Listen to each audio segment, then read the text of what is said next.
Hello, folks. Here we are, part 3 for Grimm fairy tales.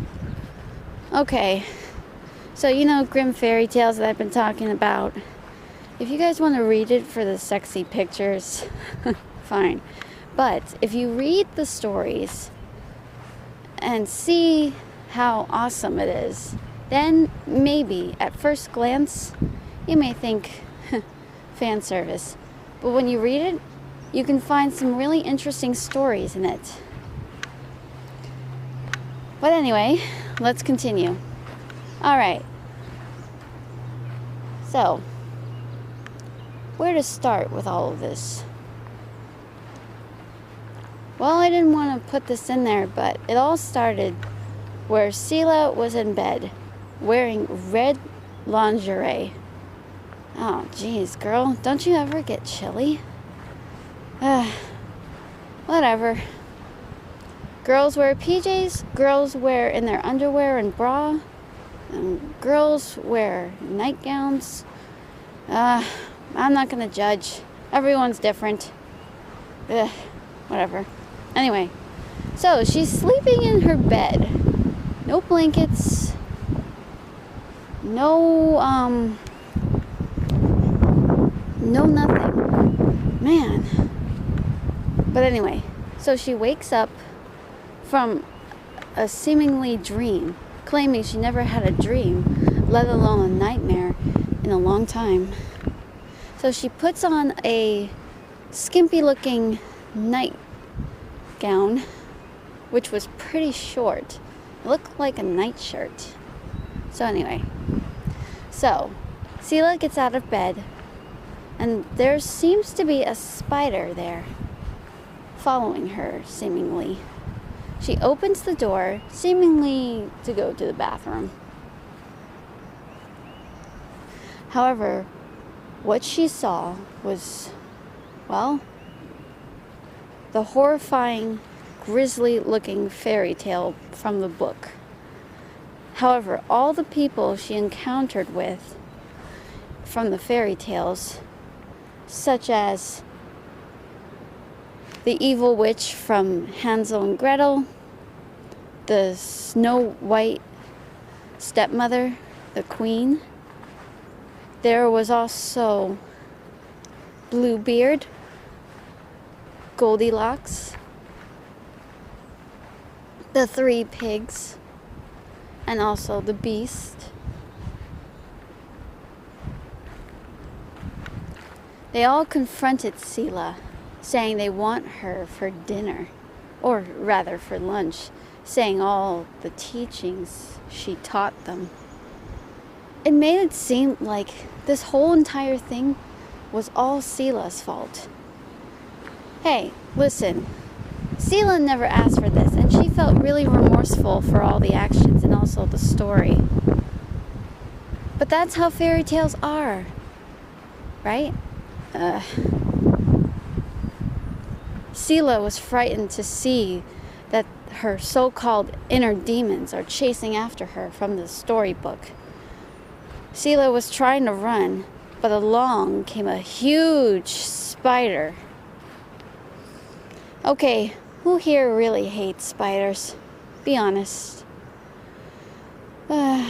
Nobody really likes spiders, but the spider talked to Seela, saying their schedule together is overdue.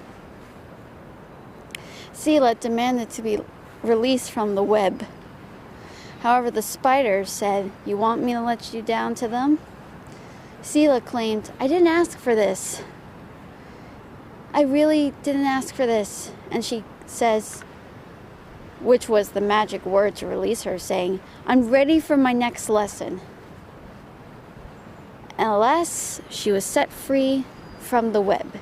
But she managed to find herself in a nice-looking place where she meets a monk, as it looks like. It turns out this monk was the spider, but also he was the one that gave Seela her powers. He has a talk with Seela. Seela is no longer wearing that nightie. Now she's wearing a skimpy, sexy blue dress with white. The monk talks to her about how she managed to use the will of punishment, the form of justice. However, Sela claims that she was sick of people becoming quote-unquote pigs, as in the previous issue. However, the monk talks to her, explaining that she has done pretty good so far. However, Sela claims, "Are you kidding? I'm still dealing with people. There's a lot of people that are dying because I couldn't even save them."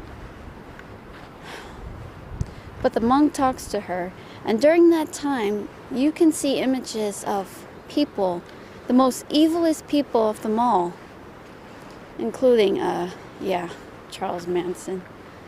But that was Sela's way of knowing the understanding of evil.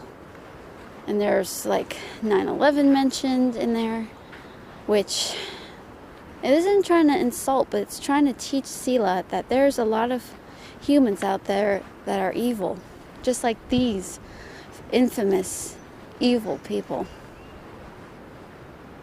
The monk talks with her, and then Sela asks, "Are you trying to convince me?" when she's placed amongst her inner demons again.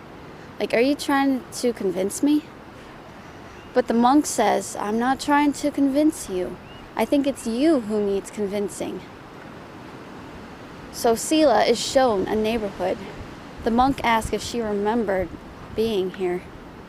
Sela looked out and she could see a woman. She didn't have any makeup on, and she looked like she was wearing like a sweater. She looked forlorn, and she had a rose in hand, and she placed the rose down on some sort of grave, and she stood there looking very sad. However, Sela claimed, "I tried my best to help her," which might have been one of the people she came across. However, the monk assured her that what happened was not your fault, which I thought that was pretty nice of him to say,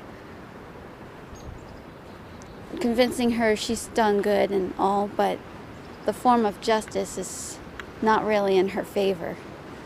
But she did what she had to. Sela now understands this meaningful task, decides to stay true to what the monk tells her.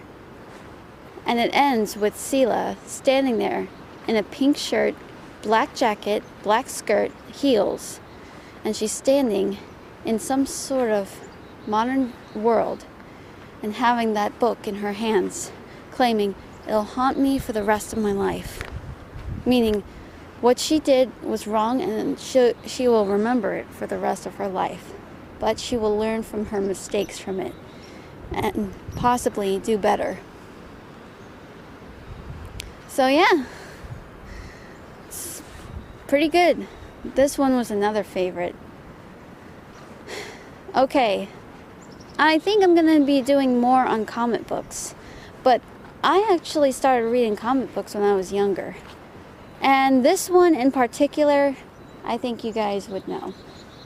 If you guys know what this comic book is, you're a winner. Anyway, see you guys next time. Bye.